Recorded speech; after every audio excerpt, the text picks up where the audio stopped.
नमस्कार, जय हिंद, जय Bharat and welcome to Dev talks. This is Adi HN. South Korea के प्रेसिडेंट यून सीक योल ने कल मार्शल लॉ लगाने की बात करी। उनकी तरफ से एक लाइव टेलीकास्ट के अंदर बोला गया कि साहब नॉर्थ कोरियन एलिमेंट्स जो उनके शत्रु हैं, वो काफी हद तक देश के अंदर घुस चुके हैं। उनका इन्फ्लुएंस काफी हद तक देश के अंदर बढ़ चुका है और उसको हटाने के लिए और पब्लिक में ये जो एंटी साउथ कोरियन सेंटिमेंट को हटाने के लिए उन्होंने ये मार्शल लॉ डिक्लेयर किया है। उन्होंने यहां तक बोला कि जो ऑपोजिशन पार्टी है, डेमोक्रेटिक पार्टी जो है, वो पार्लियामेंट को गलत तरह से कंट्रोल कर रही है और ज्यादातर सिंपैथी उनकी नॉर्थ कोरिया की तरफ जाती है। अभी आपको पता ही होगा, नॉर्थ कोरिया और साउथ कोरिया के बीच में जो एक लड़ाई हुई थी 50s के अंदर, अर्ली 50s के अंदर, वो लड़ाई एक्चुअली ऑन पेपर, अभी तो फिजिकली तो खत्म है, बट ऑन पेपर खत्म नहीं हुई है क्योंकि देव ओनली रीच्ड अ आर्मिस्टिस। कोई सीज फायर एग्रीमेंट या कोई फाइनल सोल्यूशन, फाइनल डिक्लेरेशन नहीं हुआ है। और आगे जाने से पहले मैं आपको बताऊं, ये एक देखिए, अगेन एक गहरे राज्य की तरफ से, अमेरिका की तरफ से एक चाल रहती है कि जितनी भी कॉन्फ्लिक्ट्स हैं, उनको थोड़ा-थोड़ा आग में लगा के रखो, ताकि जब भी उनकी तरफ कुछ चीज़ आती है या उनको कहीं न कहीं कुछ किसी चीज़ को आग लगानी होती है, वो बड़े आराम से उस चीज़ को लगा सकते हैं, क्योंकि ये कॉन्फ्लिक्ट्स रेडी हैं और एकदम से अमेरिकन जो मिलिट्री इंडस्ट्रियल कॉम्प्लेक्स है, उसमें जाके रिएक्ट कर सकता है और पूरी तरह से सिचुएशन को कंट्रोल कर सकता है। प्लस होता क्या है, जब ये कॉन्फ्लिक्ट्स रेडी होती हैं और ये जो जितने भी लड़ाई झगड़े दुनिया के अंदर होते हैं, उनका कंट्रीज का डिपेंडेंस जो रहता है अमेरिका के ऊपर, वो ज्यादा रहता है, क्योंकि उनको उनसे हथियार लेने पड़ते हैं, उनके साथ डिपेंडेंस करनी पड़ती है और यहाँ तक कि अलायंसेस भी साइन करनी पड़ती हैं। ये जो एक शॉकिंग टाइम मूव आया, सो कॉल्ड एक डेमोक्रेसी के अंदर, जहां पर दुनिया में एक चीज बताई जाती है, भाई साउथ कोरिया की तो डेमोक्रेसी इतनी जबरदस्त है।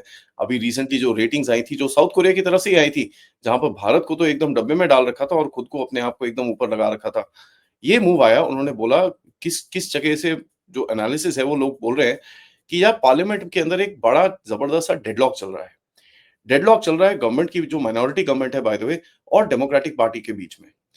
इस डिक्लेरेशन के हिसाब से मिलिट्री अथॉरिटी को यूज किया जाएगा पब्लिक ऑर्डर को मेंटेन करने के लिए, मीडिया पब्लिकेशंस को कंट्रोल किया जाएगा और जो भी पब्लिक असेंबली है, वो बिल्कुल भी बंद की जाएगी। इस मार्शल लॉ के तहत इन्होंने ये भी बोला कि साहब जितनी भी पॉलिटिकल पार्टीज हैं, उनकी जितनी भी एक्टिविटीज हैं, वो पूरी तरह से बैन होती हैं। तो कोई भी लोग असेंबली करना इलीगल रहेगा और basically any political activity opposing this particular thing would be band. हमने जैसे डिक्लेरेशन हुआ, उसके बाद देखा कि वहां पर इनकी मिलिट्री वहां पर पार्लियामेंट की तरफ गई। इनके हेलीकॉप्टर्स वहां पर पार्लियामेंट बिल्डिंग के ऊपर लैंड कर रहे थे, तो स्पेशल फोर्सेस भी डिप्लॉय हुई और रोड्स के ऊपर भी काफी हद तक मिलिट्री कॉन्वॉयज देखने के वीडियोस हमारे सामने आए। लोगों का ऑब्वियसली एक शौक था, खुश बिल्कुल नहीं थे और काफी हद तक उसकी अगेंस्ट में आवाजें उठनी शुरू हुई। उसके बारे में थोड़ी सी आगे बात करते हैं। देखिए, पंगा क्या है कि जितनी भी तरह से ये कंट्रोल करने की कोशिश कर रहे थे, एंड उन्होंने बोला कि जो भी लिबरल डेमोक्रेटिक सिस्टम है, उसको ओवरथ्रो करने की कोई भी कोशिश की जाएगी, उसको हम कड़ी सजा देंगे और कड़े तरह से उसको डील करेंगे। Fake news, manipulation of public opinion, false propaganda को पूरी तरह से बैन किया गया। अब देखिए, फेक न्यूज, फॉल्स प्रोपेगेंडा, ये सब चीजें तो एक परसेप्शन का ख्याल है, क्योंकि जैसे हमारे कंट्री में भी देख लीजिए, जो गवर्नमेंट बोलती है उसको कई लोग फेक न्यूज बोलते हैं और जो ऑपोजिशन बोलती है उसको हमारे जैसे लोग फेक न्यूज बोलते हैं। तो ये एक परसेप्शन है। Government in power will basically decide किस किस डायरेक्शन में देश को लेके जाना है। एंड जो फ्री स्पीच का एक नजरिया होता है दुनिया का, कि साहब फ्री स्पीच के तहत आप जो भी कुछ भी गवर्नमेंट को अपोजिशन कर सकते हैं, प्रोटेस्ट कर सकते हैं, ये चीजें पूरी तरह से बैन की जाएंगी। उन्होंने तो ये तक बोला कि साहब जो भी मार्शल लॉ को वायलेट करेगा, उसको विदाउट अ वारंट अरेस्ट किया जाएगा और कितने टाइम अंदर रखा जाएगा, उसके बारे में कोई भी क्लैरिटी नहीं है। देखिए, जो रूलिंग पार्टी है उनकी, जो माइनॉरिटी गवर्नमेंट की रूलिंग पार्टी है, उसके अंदर से भी इसकी ऑपोजिशन काफी ज्यादा है बाय द वे। वो रूलिंग पार्टी के कुछ मेंबर्स और जो ऑपोजिशन है, वो साथ में मिलके इस डिक्लेरेशन को ब्लॉक करने की कोशिश कर रहे हैं। एज अ मैटर फैक्ट, यहां तक पता चला कि कुछ इनके वाइफ के ऊपर भी कुछ एलिगेशंस हैं, जो काफी हद तक पेंडिंग इन्वेस्टिगेशन चल रहे हैं और काफी इसके बारे में भी बातचीत चल रही है। देखिए, ये इतने पॉपुलर नहीं है साउथ कोरिया के अंदर। ये एक बिठाए हुए प्रेसिडेंट है, ऑब्वियसली गहरे राज्य की तरफ से, तो पॉपुलैरिटी इंडेक्स इनका काफी कम रहता है। जैसे भी जितने भी गहरे राज्य वाले लोग होते हैं, अब जस्टिन ट्रूडो को देख लीजिए, जितने मर्जी इनको देख लीजिए, इनका पॉपुलैरिटी इंडेक्स काफी लो रहता है, लेकिन दे आर इन पावर। क्योंकि गहरे राज्य की जितनी चालें चल चला के ये पूरे इलेक्शन को मैनिपुलेट करके इनको बिठा दिया जाता है। जैसे मैंने आपको बताया, मिलिट्री भी घुसी पार्लियामेंट के अंदर, काफी कुछ हुआ। उन्होंने बोला कि साहब कि ये बिल्कुल भी टॉलरेट नहीं किया जाएगा कि कंट्री के अगेंस्ट में नॉर्थ कोरिया को लेके कुछ भी बात की जाए बिना गवर्नमेंट के परमिशन के। और ये जब हुआ, उसके बाद जो टीवी एंकर्स इनके थे, जो ये चीज़ अनाउंस कर रहे थे, वो लिटरली डरे हुए थे और इसके बारे में भी काफ़ी सारे वीडियोज़ बाहर निकल रहे थे। देखिए, हफ्तों तक ये पॉइंट पे आने से पहले हफ्तों तक प्रेसिडेंट की रेजिग्नेशन के बारे में काफ़ी हद तक लोग बात कर रहे थे और काफ़ी हद तक प्रोटेस्ट भी हो रहे थे। 4000 यूनिवर्सिटी के प्रोफेसर्स, रिसर्चर्स ने ये डिमांड करा कि प्रेसिडेंट को स्टेप डाउन किया जाए। अब देखिए, ये भी रिलेटिव रहता है कि आपको पता ही है, ये सिग्नेचर-विग्नेचर लेने तो बड़े आसान है। रिलीजियस लीडर्स ने भी इस चीज को ज्वाइन करा। 1400 कैथोलिक प्रीस्ट ने पब्लिकली इस प्रेसिडेंट को क्रिटिसाइज करा कि साहब, आप डिवीजन क्रिएट कर रहे हैं भारत अपने देश के अंदर, और बेसिकली जो नेशन का एक ट्रस्ट रहता है उसको आगे लेके जाने के लिए आप बिल्कुल भी काम नहीं कर रहे हैं। साउथ कोरिया के लिए 1 लाख लोग गैदर हुए, जो मतलब साउथ कोरिया की पॉपुलेशन के लिए एक बहुत ही मैसिव नंबर है। पब्लिक प्रोटेस्ट हुए थे पिछले हफ्ते में। As a matter of fact, पिछले हफ्ते में 2-3 बार ये प्रोटेस्ट हुए, नवंबर में प्रोटेस्ट हुए और उनकी रेजिग्नेशन के ऊपर काफी हद तक डिमांड्स चल रही थी। अब साउथ कोरिया की थोड़ी हिस्ट्री देखें in terms of martial law, तो आपको दिखेगा कि अक्टूबर 21 1948 को सबसे पहला मार्शल लॉ वहां पर लगा था। एंड 1950 से लेकर जब उनका वॉर स्टार्ट हुआ, तब तक से लेकर 1987 तक यहाँ पर कहीं ना कहीं ऊपर नीचे चीजें चलती रही, जहां पर डिक्टेटोरियल टाइप प्रेसिडेंट्स रहे और काफी हद तक एक डंडा राज वहां पर चलता रहा। तो ये जो अलेजेडली इतनी जो pristine democracy south south Korea की जो दुनिया को दिखाई जाती है, ये एक्चुअली रियलिटी नहीं है। टोटल 12 इमरजेंसी मार्शल लॉज लगे थे फ्रॉम 48 टू 79, एंड जो आज का डिक्लेरेशन है वो कंट्री का 13वां मार्शल लॉ है। साउथ कोरियन पार्लियामेंट ने उसके बाद कहीं ना कहीं किस तरह से वहां पर लोग घुसे, स्पीकर घुसा, ऑपोजिशन वाले घुसे, पार्टी मेंबर्स घुसे, वहां पर वोटिंग की गई। वोटिंग की गई कि भाई ये मार्शल लॉ को रखना चाहिए कि लिफ्ट करना चाहिए, इसके ऊपर लोगों ने अपना नजरिया व्यक्त किया। उसमें 190 लॉ मेकर्स ने वोट करा कि साहब मार्शल लॉ को हटाया जाए। उसमें से 110 जो हैं प्रेसिडेंट को सपोर्ट कर रहे थे। टोटल 300 के करीब इनके पास मेंबर्स होते हैं। ये जैसे ही हुआ, हमने देखा कि साहब एक बड़ा खुशी की लहर भागी और उसके बाद हमने देखा कि आर्मी ने सडनली थोड़ा-सा असेंबली बिल्डिंग को छोड़ने की कोशिश करी। वहां पर झड़पें शुरू हुई सड़क के ऊपर आर्मी और पब्लिक के बीच में। कई इतना बड़ी झड़पें नहीं, बट थोड़ी बहुत झड़पें वहां पर देखने को मिली। लेकिन अभी भी ये क्लैरिटी नहीं है कि मिलिट्री किस तरह इस चीज को आगे लेके जाएगी, क्योंकि कई जगहों पे मिलिट्री अभी भी सपोर्ट कर रही है इस चीज को, कई जगह पे नहीं कर रही है। So there is some sort of a flux which is still taking place. लोग जो हैं साउथ कोरिया के अंदर वो इम्प्रिजनमेंट मांग रहे हैं और इनका रेजिग्नेशन मांग रहे हैं, और ये प्रेसिडेंट यूंग सुक योल का बोल रहे हैं कि साहब ये फेक मार्शल लॉ अटेम्प्ट है, फेक कू था, इसको पकड़ के जेल में डाला जाए और इसके ऊपर जितनी भी कार्रवाई करनी है करी जाए।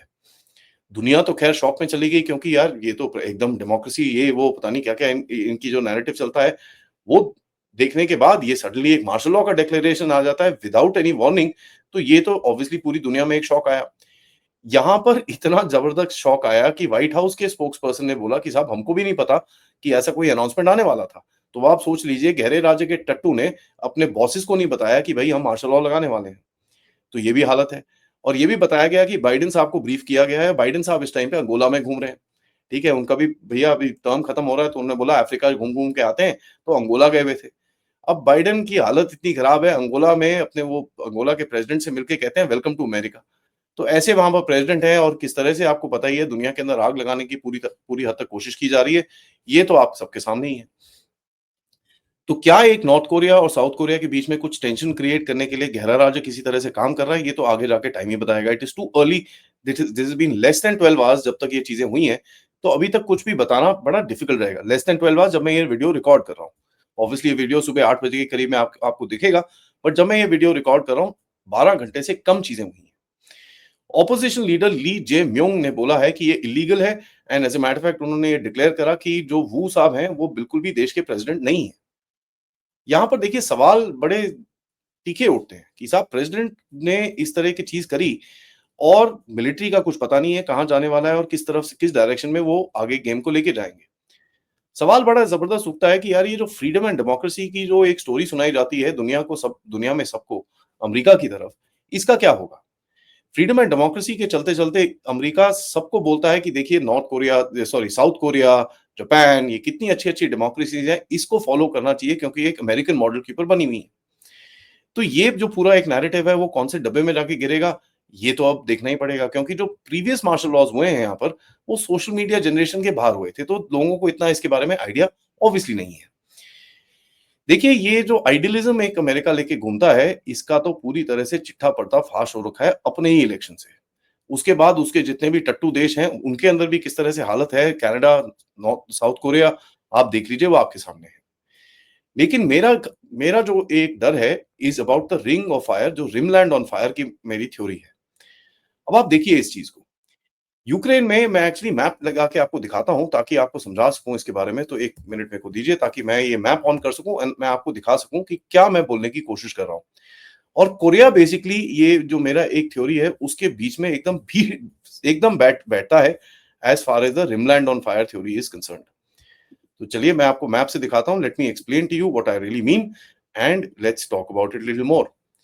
देखिए जो रिमलैंड है वो ये एक रीजन है जिसके अंदर अगर जो थ्योरी कहती है कि अगर आप रिमलैंड को कंट्रोल करेंगे तो हार्टलैंड जो रशिया का हार्टलैंड है इसको कंट्रोल कर पाएंगे। रशिया के बारे में तो आपको पता ही है कि यार इनका बहुत एंटागोनिज्म है और एक ही रीजन है उसका एंटागोनिज्म का। It is basically for the factor कि भाई रशिया के अंदर इस टाइम पे 80 ट्रिलियन डॉलर के रिसोर्सेज हैं। इनके एक सेनेटर हैं जो लिंडजी ग्रैहम, उन्होंने बोला यार यूक्रेन की वॉर बड़ी इंपॉर्टेंट है क्योंकि यूक्रेन के अंदर 12 ट्रिलियन डॉलर के रिसोर्सेज हैं और हमने तो अभी तक सिर्फ 2-250 बिलियन डॉलर ही दिए हैं।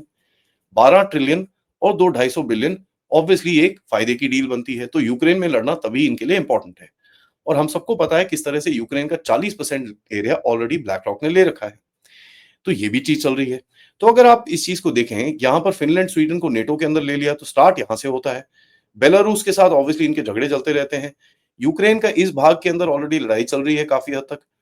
यहाँ पर टर्की सीरिया के अंदर, इधर पे नॉर्दर्न सीरिया के अंदर काफी हद तक एक नया झगड़ा शुरू हुआ है।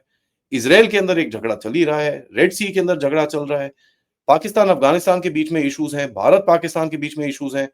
भारत चाइना खैर थोड़ा-सा अभी ठंडा हुआ है बट वो कभी भी उभर सकता है।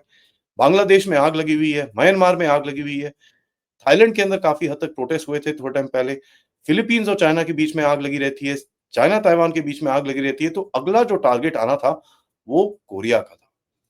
यहाँ पर आपके रॉकेट मैन साहब बैठे हैं जो सी ऑफ जापान या जापान को क्रॉस करके काफ़ी रॉकेट-वॉकेट फायर करते हैं और as a matter of fact पिछले हफ्ते में हमने ये चीज़ देखी कि नॉर्थ कोरिया के प्रेज़िडेंट ने जितने भी उनके कनेक्टिंग ब्रिजेस थे between north and south Korea उनको उड़ा दिया।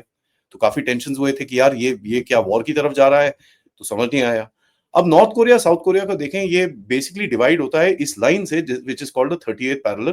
प्योंगयांग इनका नॉर्दर्न का कैपिटल है एंड सियोल यहाँ पर सदर्न कैपिटल है। और सियोल एक ऐसी जगह है, यहाँ से ये लाइन से इस तरफ आए तो ये करीब 30 से 40 किलोमीटर है, आर्टिलरी रेंज के अंदर बैठता है। तो ये लोग नॉर्थ कोरिया वाले इस तरफ से काफ़ी फायरिंग-शायरिंग करते रहते हैं, तो उसके चक्कर में इनके भी डर बजा रहता है। लेकिन अगर ये एरिया भी डब्बे में जाने वाला है, तो भैया आपको समझ में आना चाहिए भैया ये पूरी तरह से एक गेम खेली जा रही है ताकि दुनिया के अंदर ऐसी आग लगाई जाए कि कोई इस चीज़ को सँभाल ना पाए।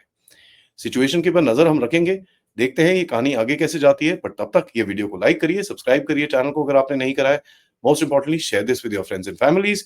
हम लोग 3,45,000 पे हैं, तो आपके थोड़े हेल्प से हम लोग जल्दी ही 3,50,000 पे पहुँच जाएँगे। So please support this channel as much as you can end of course yes, आप लोग इस चैनल की तरफ कंट्रीब्यूट भी कर सकते हैं क्यूआर कोड के साथ या पेपैल के साथ जो डायरेक्ट कंट्रीब्यूशंस हैं, या फिर सुपर स्टिकर, सुपर चैट्स या मेंबर्स बन के भी आप कंट्रीब्यूट कर सकते हैं। तब तक जय हिंद, जय भारत। और हाँ, जाने से पहले आप सबको पता है आज मैं ट्रैवल कर रहा हूँ, तो ये अपडेट्स आपके पास आते रहेंगे। बड़े इंटरेस्टिंग से शोज़ हैं आपके पास मेरे आज लाइन्ड अप। आज मैं कश्मीर पहुँचूँगा रात तक, बट आपके लिए मैंने शोज़ लाइन अप करे हैं और बड़े ही इंटरेस्टिंग टॉपिक्स के ऊपर हैं, तो प्लीज़ देखते रहिएगा एंड कल से हमारी प्रीटी मच रेगुलर प्रोग्रामिंग वापस ऑनलाइन होगी। तब तक जय हिंद, जय भारत।